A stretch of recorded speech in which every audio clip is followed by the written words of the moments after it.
आळंदी ते पंढरपूर वारीचा प्रवास आणि त्यातून मिळालेलं मला सुख हे तुम्ही पाहिलंत. पण आज मला अजून एक मोठं सरप्राईज भेटलं, ते मी तुम्हाला या व्हिडिओमध्ये सांगणार आहे. तर नमस्कार, मी प्रिया तुमचं या वारीच्या शेवटच्या ब्लॉगमध्ये स्वागत करते. तर हा व्हिडिओ आहे एकादशीचा. एकादशीला सकाळ सकाळी मस्त फ्रेश सुरुवात केली आणि सकाळ सकाळी खिचडी करायला घेतली.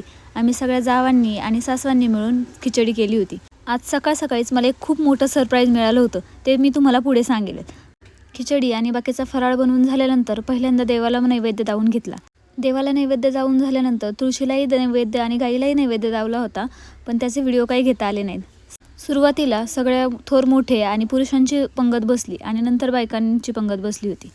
तर आता सांगते मला मिळालेल्या सरप्राईजबद्दल. तर सकाळ सकाळी एकादशी होती म्हणून मी पटपट आवरत होते आणि अचानक हे आले. म्हणजे मी ह्यांना म्हणाले होते की तुम्ही एकादशीला तरी या, म्हणजे अर्धी वारी पूर्ण होईल. पण ते मला म्हणाले की मला काम आहे, मला काही शक्य होणार नाही, म्हणून मीही काही बोलले नाही. पण एवढ्या लांबचा प्रवास करून ते माझ्यासाठी स्कूटीवर आले होते. आणि हो, स्वतःच्या हाताने बनवलेला गजरा देखील ते माझ्यासाठी घेऊन आले होते. रात्री 1 वाजता बनवलेला गजरा जरा सुकला होता म्हणून ते नाराज होते, पण माझ्यासाठी तो गजरा इतका मौल्यवान होता की इतर कोणत्याही गोष्टीची तुलना त्या गजऱ्यासोबत होऊ शकत नाही. कोणत्याही संकटात अगदी विठ्ठलासारखा साथ देणारा जोडीदार मला माझ्या आयुष्यात मिळाला आहे आणि खरंच हेच माझं खूप मोठं सौभाग्य आहे. आणि असा नवरा मला मिळाला आहे ही खरंच विठ्ठलाचीच कृपा आहे.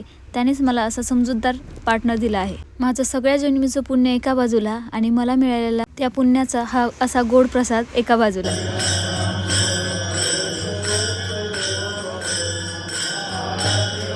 आळंदीतून यांच्यासोबत मी वारीला सुरुवात केली होती आणि विठ्ठलाच्या कृपेने योग घडून आला आणि पंढरपूरमध्ये आमच्या वारीची सांगताही झाली. चंद्रभागेचं दर्शन करून आम्ही दोघांनी नगर परिक्रमा पूर्ण केली. नामदेव पायरीचं दर्शन घेत असताना तिथे भरपूर वारकरी जमले होते आणि त्यांचा एकच जयघोष चालू होता.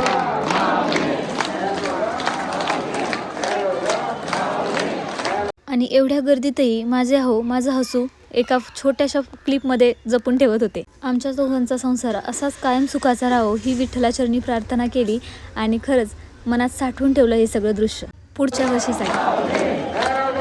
माझा वारीचा हा प्रवास असा गोड पद्धतीने संपला. रामकृष्ण हरी.